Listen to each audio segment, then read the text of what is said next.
Hello, xin chào các bạn đã quay trở lại với review 5 phút.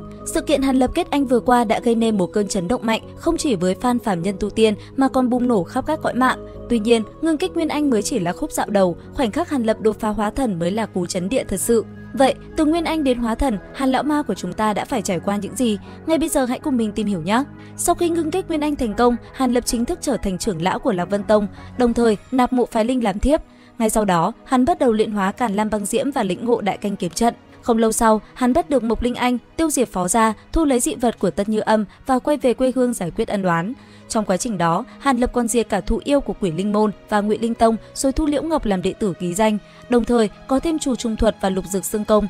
Tiếp đó, hắn tham gia Thiên Nam giao dịch hội, có Dược Xích Tinh Chi và Thượng Cổ Khôi Lỗi Thuật, cùng với Nam Lũng Hầu và một số người khác. Hàn Lập tiến vào Đại Thảo Nguyên để phá cấm chế tìm bảo vật. Trong lúc hỗn loạn vì Nam Lũng Hầu bị ám toán, Hàn Lập đã kịp thời thu lấy bảo vật. Sau đó, hắn gặp Lôi Vạn Hạc, ra tay giải vây. Từ chỗ Đường Minh Hoa, Hàn Lập biết tin Nam Cung Uyển sắp thành hôn, bèn lập tức đến Yểm Nguyệt Tông. Tại đây, hắn cùng Nam Cung Uyển giải bày tâm sự, kết thành đạo lữ, rồi hợp lực đánh bại đại trưởng lão của tông môn. Nhờ vậy, Hàn Lập có điều khuyết ma kiếm và dương hoàn, đồng thời giúp Nam Cung Uyển hóa giải khốn tâm thuật. Sau sự kiện ấy, Nam Cung Uyển dứt khoát phản bội Yểm Nguyệt Tông và gia nhập Lạc Vân Tông. Tiếp nối, Hàn Lập từ chối trở về Hoàng Phong Cốc, nhận 3 bảo vật từ lệnh Hồ lão tổ, đồng thời hứa giải quyết 3 lần nguy nan cho Hoàng Phong Cốc.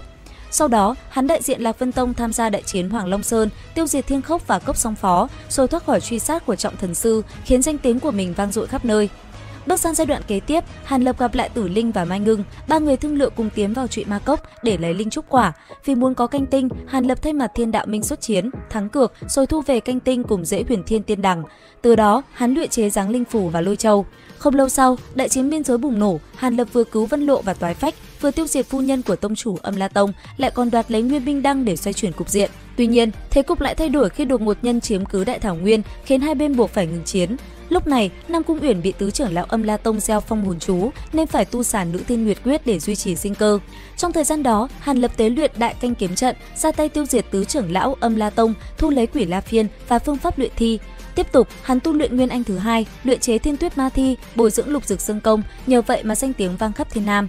Sau đó, vì muốn có công pháp hậu kỳ, Hàn Lập đến tận Thiên Trúc Giáo ở cực Tây, gặp Đại Diễn Thần Quân và được truyền thụ Đại Diễn Quyết cùng Khôi Lỗi Thuật. Sau khi giúp đối phương hoàn thành tâm nguyện, Hàn Lập trở về Thiên Nam.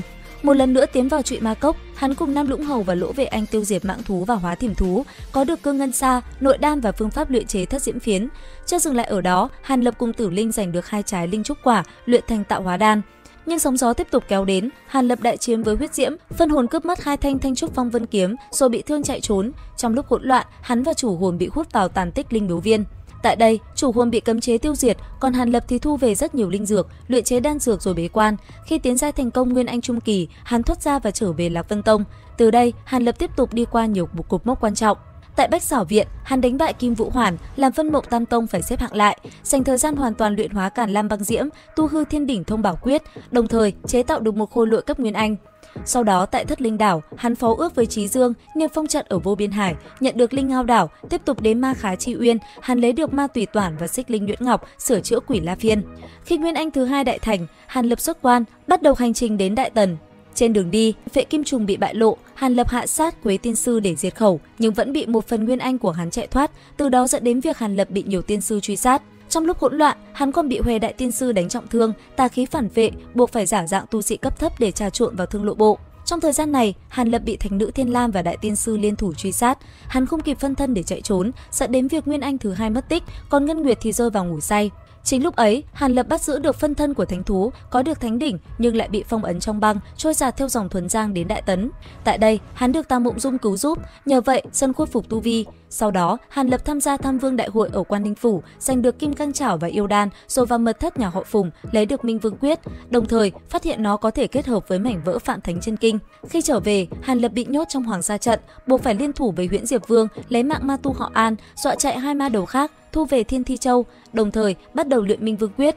Sau đó, hắn trà trộn vào Hoàng Thanh Quan, học tập luyện khí thuật, rồi đi khắp nơi thu thập tài liệu để chế tạo khôi lỗi và tam điểm phiến.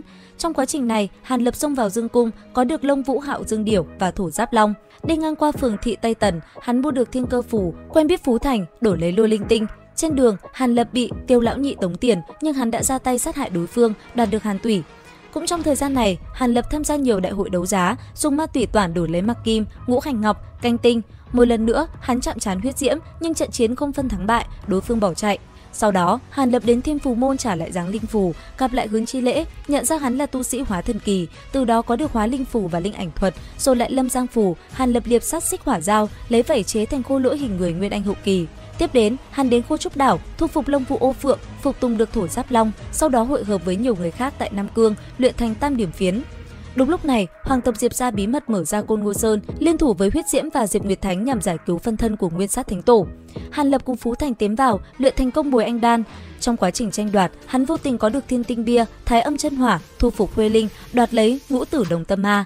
Cuối cùng, Huyết Diễm bị tiêu diệt, Nguyên Sát xuất hiện, nhưng Tuyết Linh và Kiến Long Mộng dung hợp cùng Hàn Lập phong ấn lại chân ma khí. Sau trận chiến đó, hắn chính thức phi thăng linh giới.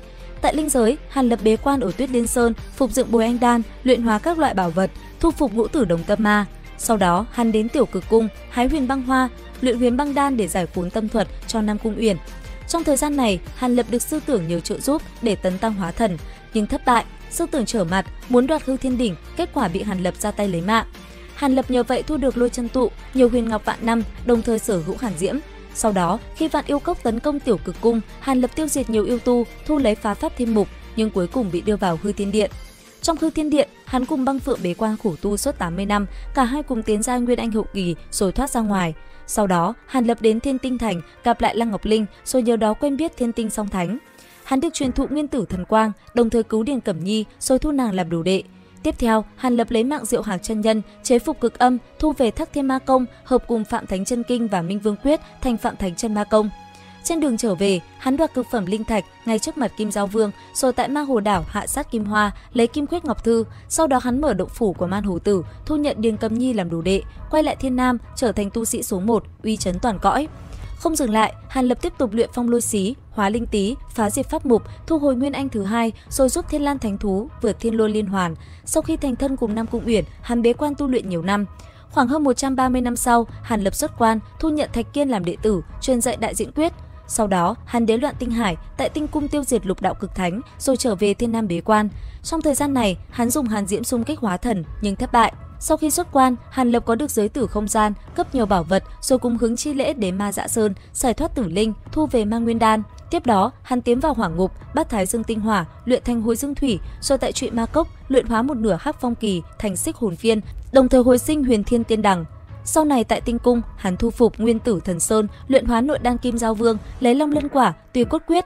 300 năm sau, hắn xuất quan từ giới tử không gian, chính thức tu luyện Nguyên Tử Thần Quang. 200 năm sau nữa, công pháp đại thành, Nguyên Tử Thần Sơn trở thành chí bảo trong cơ thể. Nhờ phục dựng Ma Nguyên Đan và nhiều linh dược, cộng thêm sự trợ giúp của 5 loại cực hàn chi diễm, cuối cùng Hàn Lập chính thức đột phá hóa thần sơ kỳ. Liệu rằng tiếng vang hóa thần có vượt xa Kết Anh hay không? Comment hóa thần nếu các bạn cũng hóng nhé. Nhớ ấn đăng ký kênh YouTube Review 5 phút để không bỏ lỡ những diễn biến hấp dẫn nhất. Bây giờ thì xin chào và hẹn gặp lại các bạn.